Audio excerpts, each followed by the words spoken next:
Good morning, and for some of you overseas, good afternoon, good night. My name is Vincenzo Berghella. It's my pleasure to go over kind of a shift in paradigm. We're talking about treating PAS and CSE all the time, but really, I think we should be talking about prevention, and I hope to focus on that in my two talks today.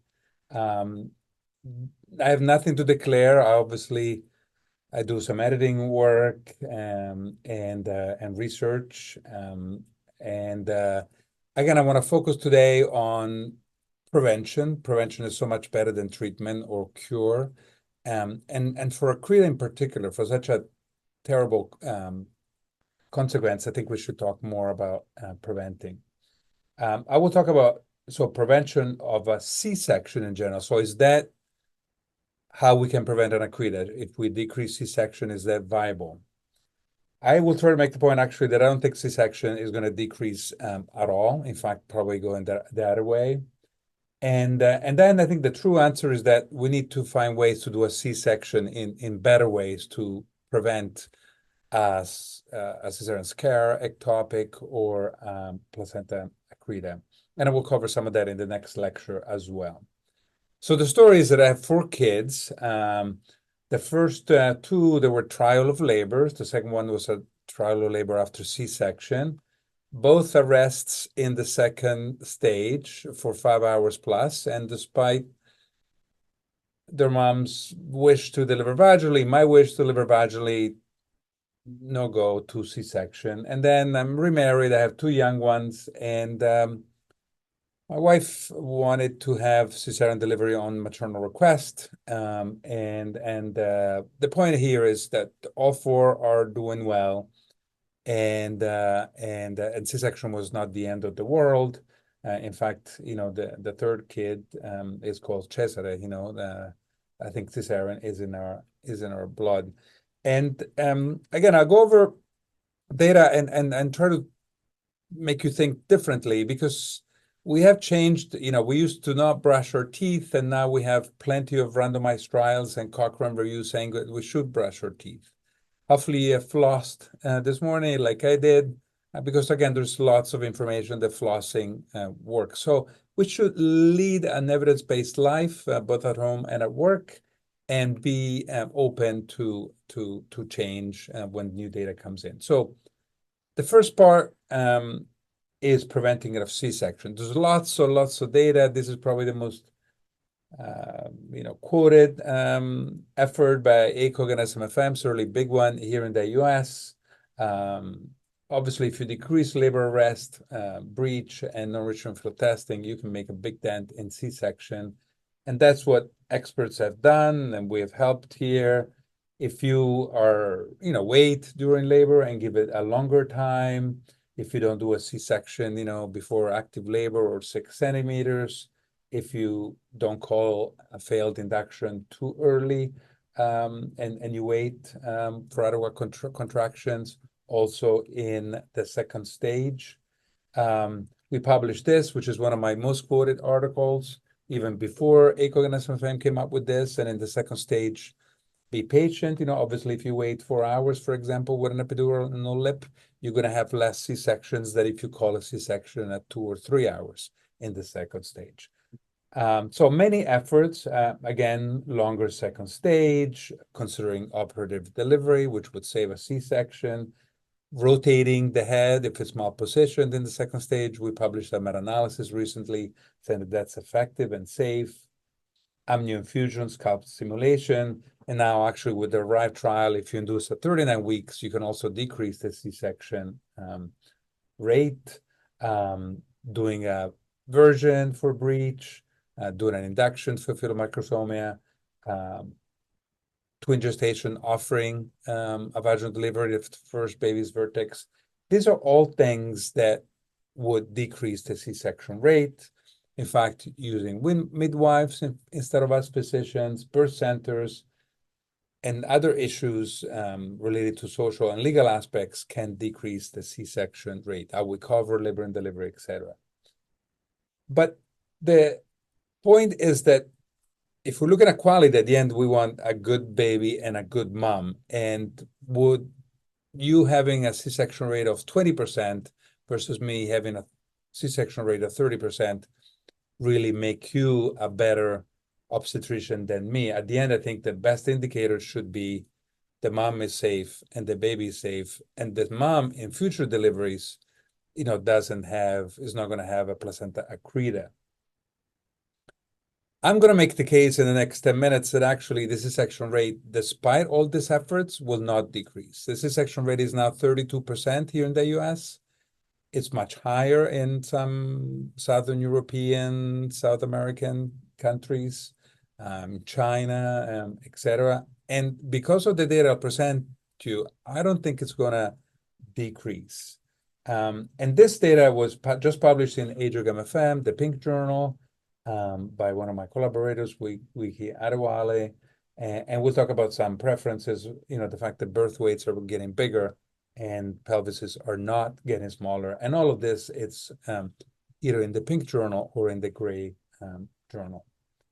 So if you have a 36-year-old with a first baby at 10 weeks, what do you tell her? What's the best delivery? And again, Vicky did this meta-analysis, which has been published now in the Pink Journal in 2023, just a month or two ago, comparing a planned C-section versus a planned vaginal delivery, kind of, answering the age-old questions. Can we really get rid of C-sections? Is vaginal delivery safer?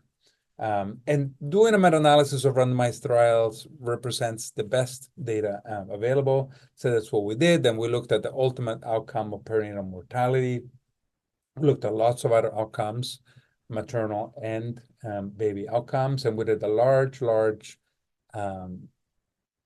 search, over 5,000 records reviewed, and eventually came down to actually there are 15 randomized studies looking at planned vaginal delivery versus planned C-section, with over 6,600 patients randomized. So this is not small data, and the data actually comes from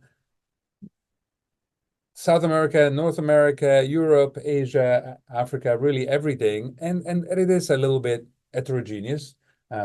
Trials on breech, twin, eclampsia, etc.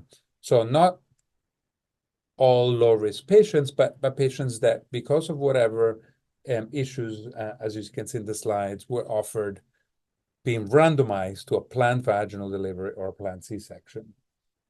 In general, these were younger women, many nullippers without a prior C-section, and the one randomized to have a C-section, most of them had a C-section, and the one randomized to have a vaginal delivery, 40% had a C-section, meaning even if you try to deliver vaginally, sometimes you can't. And briefly, the results, perinatal death was the same in each group. The first data is going to be C-section. The second is going to be vaginal delivery. So, for example, here C-section, 8% general anesthesia versus 7.6 for vaginal delivery, slight increase in general anesthesia. And some of these are older studies, so that's why probably general anesthesia. In green are the data that favor C-section. C-section here, it's better for chorioamnionitis. Obviously, if you don't go into labor, if you have a planned C-section, you're not going to have choreo, usually very low risk, high risk for vaginal delivery. Wound infection happens if you have a C-section, so higher if you always have a planned C-section. This is breastfeeding, which is actually at 6 months and 2 years was the same, but was slightly lower for C-section. Urinary incontinence was actually 29% less with a planned C-section and 23% less at 1 to 2 years. So a significant decrease in urinary incontinence with a planned C-section. Painful perineum at 2 years was less. And then if you look at perinatal outcomes, they were all better for the baby. So planned C-section is safer for the baby, better pHs, less birth trauma, less tube feeds, and less hypotonia. So this data again published, you can see it in Age-OG-MFM. And the summary is that for the maternal side, most things favor C-section, but some favor vaginal delivery. And for the baby side, actually, if you look at short-term baby's outcome, they favor the the C-section side. Unfortunately, this data, there's not much. We'll talk about risk of cesarean scar, ectopic, and placenta accreta spectrum disorders. The data I just showed you is for just looking at one C-section versus one vaginal delivery, either or. And clearly, you can make the case that C-section, based on the data, is not going to decrease. And also based on this other data, also published in the Pink Journal by our colleague Tanvi Rana, who was our medical student at Jefferson. Few patients around the world want a cesarean delivery on maternal request. But when you ask us, when you ask obstetricians, were there in labor and delivery taking care of women, what they would do for themselves if they had a nulliparous singleton term vertex, low risk pregnancy in their first pregnancy, 14% they say that will favor them having a cesarean delivery on maternal request. And actually, the ones who had babies, 25%, 1 in 4. I want you to remember that number. 1 in 4 obstetricians from complete survey of the literature has had a cesarean delivery on maternal request on their first pregnancy, nulliparous singleton term vertex low risk pregnancy. So we talk about 1 in more vaginal deliveries, but 1 in 4 of us has a quote unquote elective planned C-section. And in fact, 2 out of 3 of us will recommend our daughter to have the same. While midwives don't, and urogynecologists obviously are all for C-section. So another point I just made for the fact that C-section I don't think is going to decrease, and certainly we're not electing vaginal deliveries always for ourselves as obstetricians, and birth weights are going up. These are US data, again, published also in the Pink Journal. As you can see, there's an increase, significant over the last 30 years or so in US birth weights, probably due to increases in BMI and diabetes. But even in the world, and this is being published in AJOG, even around the world, birth weights are getting higher. So I just don't think that C-section is going away. The pelvises are getting smaller. It's really hard for humans to deliver, as we know. And I just think that as we look at this, again, 32% C-section rate in the US, I think that this conference is really important because I think the C-section rate is not going to go down. And if obstetricians 1 in 4 have a C-section themselves, I think that we probably bias our patients too, and we're going towards that. And our meta-analysis showed that it's not so crazy to have a planned vaginal delivery, especially if you're going to have 1 or 2 babies. And I'm actually submitted an NIH grant to compare planned C-section versus planned vaginal delivery, a term in nulliparous singleton term vertex pregnancy, so low-risk pregnancies, in patients that want to have 1 or 2 babies only. So, for example, 35 or older. We'll see if this gets approved. Canadians and Chinese are also interested, as well as South Americans. Obviously, we would have to follow this to end of reproductive life to see the risk of accreta. But in this population, 35 years old or older, that may have only a few pregnancies and less of a risk of an accreta by having, multiple C-section, this will be interesting. And certainly, we are working with pelvic floor disorders people and obstetricians and MFMs to look at next pregnancies, the risk of accreta. But again, the key here is accretas usually happen, as you know, with people that have more than 2, 3, 4 C-sections. So the point of this first lecture was, yes, you can try to prevent C-section by doing, managing labor a certain way, being more patient, longer second stages, etc., waiting longer for induction, more and more inductions. Obstetrics, after all, means obstare, standing by, waiting. And that, yes, may decrease the C-section rate. But looking at comparing planned vaginal delivery and planned C-section, looking at preferences of obstetricians, looking at the fact that birth weights are going up and pelvises are getting smaller, I predict that C-section rates, despite our best efforts, will not go down. And I look forward to more randomized trials comparing planned C-section and planned vaginal delivery and looking at the long-term outcomes, because at the end, we need the long-term, especially, cesarean scarectopic and PAS follow-up. This last slide for this talk is about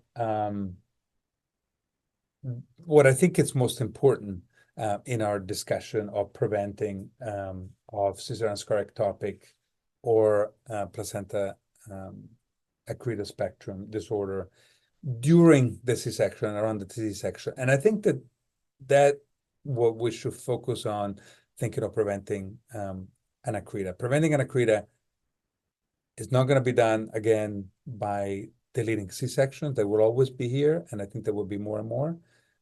But perhaps if we do a better C-section, then that risk will go down. And in the next lecture, I'll go over in detail. We're working on a systematic review, looking at, does timing of C-section make a difference? If you do it early in labor or second stage or late in second stage, where you put that incision, vertical, horizontal, lower, higher, the type of incision, does that make a difference in terms of the risk of the next embryo implanting on that cesarean scar? What about manipulation of the uterus? What about if you scrape it? Some people scrape it with different instruments. Some people do it with a gauze. Some people put iodine. I've seen all kinds of things around the world. And what about especially closure? That's probably where most people are focusing now. What about if you close it with 1 or 2 layers? If you close it with a purse string, or if you close it with interrupted or continuous sutures? What kind of sutures may make a difference? And there begins to be some literature on that, and I thank you, some of you, for having published that, and I will review it in the next talk, so that I don't go over my time here. So the take-home message from this first talk, and trying to get you thinking, is I think that in terms of prevention of accreta in particular, which I think is the most important issue, you can look at niche, you can look at thickness, you can look at cesarean scarectopic, but really what we want to present is an accreta that ends up with needing an hysterectomy and putting the patients at risk of death. So to prevent an accreta, I think that the answer is not going to be, we're going to prevent lots more C-section. I don't think that that's going to be successful. From my read of the evidence, I think instead C-section rates will not go down and may continue to increase. They may not be the worst thing in the world for mom and babies in the short term if they're going to have 1 or 2 babies. But the key, I think, instead is going to be on technique. Is going to be, how do you do a C-section that subsequently has the lowest possible risk of cesarean scarectopic or placenta accreta spectrum and disorders. I think that that's the key, and I hope I whetted your appetite enough so that you come back this afternoon and you listen to my second lecture. Thank you very much.